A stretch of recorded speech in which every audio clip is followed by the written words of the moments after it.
Сәлем достар, менің каналыма қош келдіңіздер. Бүгін сіздермен 20 минутта дайын болатын печеньенің рецептімен бөлісемін. Ең алдымен осы видеоға лайк басып, каналға тіркеліп, қоңыраушаны басып қойыңыздар. Достар, бұл печеньенің құрамы дәмді әрі тез дайындалады. Сонымен 150 грамм ерітілген сары майды тереңдеу ыдысқа салып, үстіне 100 грамм қант салып, жақсылап венчикпен араластырып аламыз. Қантымыз ерігенше араластырып алған дұрыс.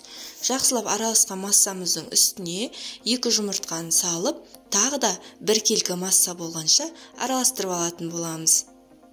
Достар, сіздерге де осы печеньені жасап көруге кеңес беремін. Өте дәмді болады. Енді құрамына біз 310 грамм ұн қосатын боламыз. Бірінші ұнның 1 бөлігін қосып аламыз.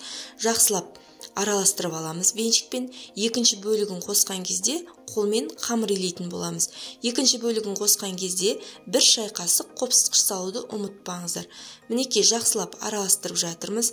Достар, келесі кезекте менің каналымдағы рецепттерді бірінші болып көру үшін осы видеоға лайк басып қойыңыздар. Мінекей ұнның екінші бөлігін қостық. Енді жақсылап қолмен қамыр илейтін боламыз.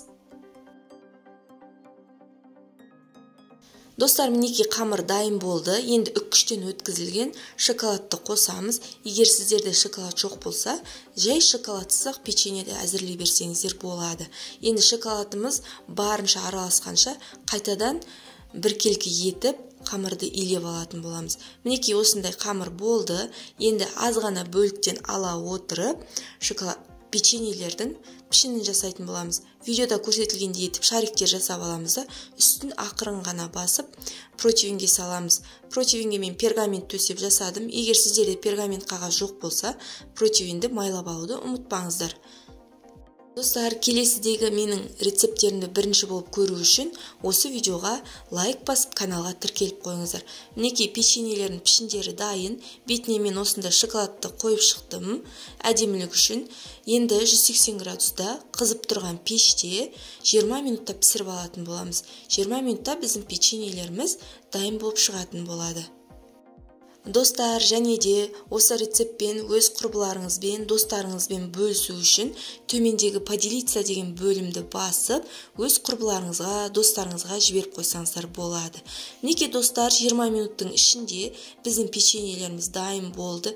Иісі керемет, дәмі де керемет. Сіздерге де жасап көруге кеңес беремін. Балаларға қатты ұнады, өте дәмді және жасалу өте оңай. Мен міне ыстық күйінде тарелкаларға салып жатырмын. Балалар шыдамсыздана күтіп тұр осы кезде. Міндетті түрде сіздер де жасап көріңіздер. Дәмі енді керемет болып шығады. Достар, сіздерге рецепт ұнаса, осы видеоға лайк басып, каналға тіркелуді ұмытпаңыздар.